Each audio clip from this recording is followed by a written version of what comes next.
Music Polyglot channel. Today we're going to look at Heat Waves by Glass Animals. But if you, my friend, if you are a professional player or a very advanced guitarist, that was all you needed to know. If you need tabs, you can check out my Patreon page, link in the description. But otherwise, go get 'em, Tiger. For the rest of us, we'll look at everything in detail, but in a close-up. Let's begin by having a look at the right hand finger picking. We're going to start just by showing this on the first chord, which is a C sharp minor triad. You can think of this as you needing to play a power chord from the D string on the 11th fret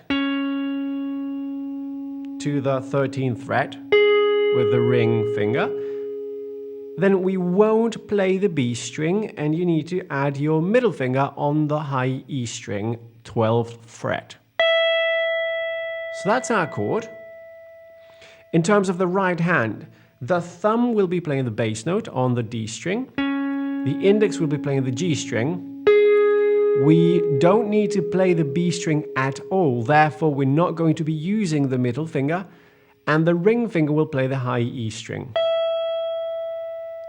Now the pattern goes like this.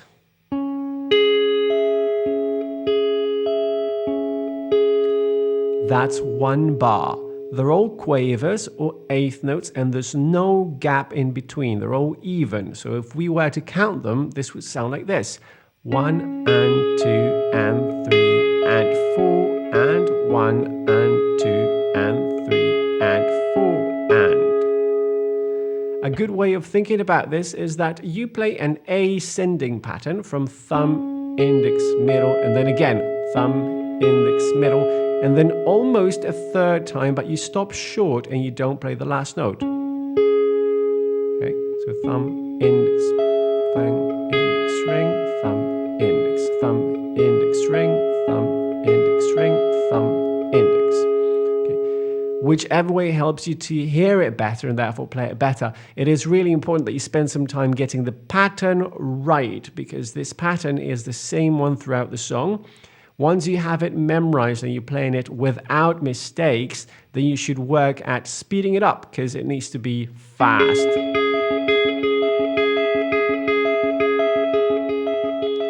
Now that we have the picking pattern, let's look at those chords, and we'll start by looking at the intro. Let me play it for you slowly so that you can see what's going on. 1, 2, 3, 4.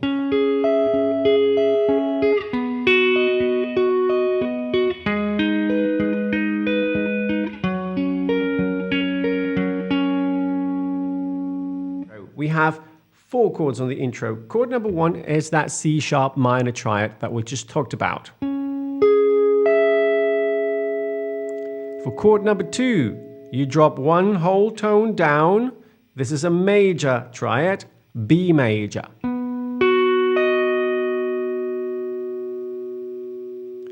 Then we drop down one set of strings to the A string. Same pattern though, so index on the 11th fret of the A string, then finger 3 on the 13th fret of the D string. We don't play the G string, and we'll have the middle finger on the 12th fret of the B string. This makes it a G sharp minor.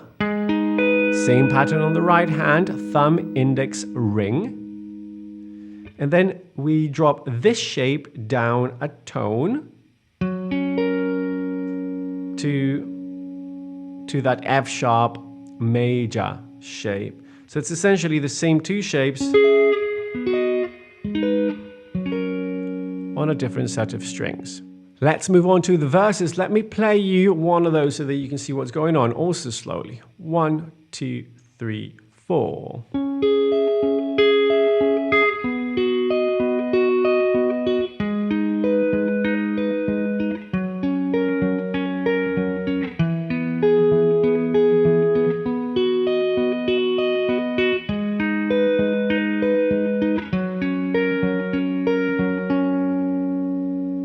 As you can see, the right hand is playing the exact same thing throughout, so hopefully you will have worked on this pattern by now. You have it done, we don't need to talk about it. And as you can see, the intro has, let's call it 2 halves. On the first half, it's exactly the same as the intro, right? So we had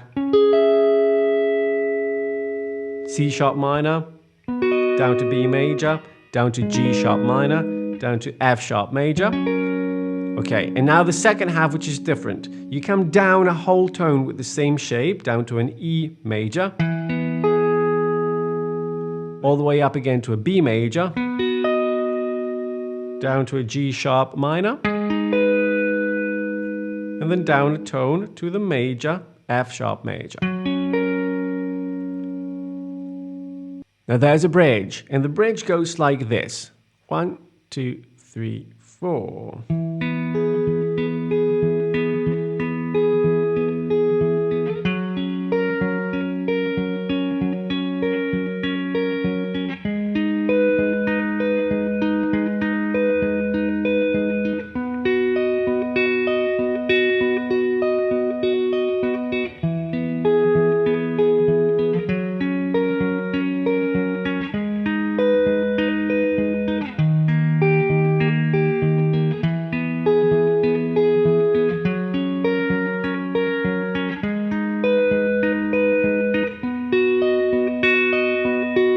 As you can see, this one also has two parts. It starts off on the E major, and we are going to make it last twice as long, so 2 bars. Then we repeat it. Then up to the F sharp major, same thing, 2 bars. Then up to G sharp minor, also 2 bars. And then all the way up to the B major,